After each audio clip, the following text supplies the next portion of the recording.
Hey there everyone, welcome back to our channel. In today's video, you are going to see how to put multiple pictures on Instagram story. So let's get right into it. Head over to your Instagram application. Once you're there, make sure you have logged in into your desired Instagram account and then head over to the story section. Once you're there, select any picture. Suppose I'm selecting this one. And then if you want to add multiple pictures, you can just add it by clicking it and then go to the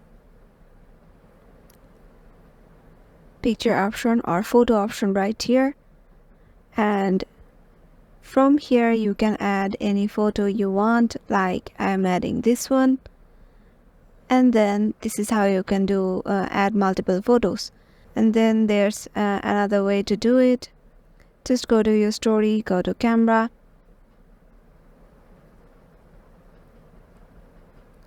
and then just tap on layout and then select pictures for layout from here.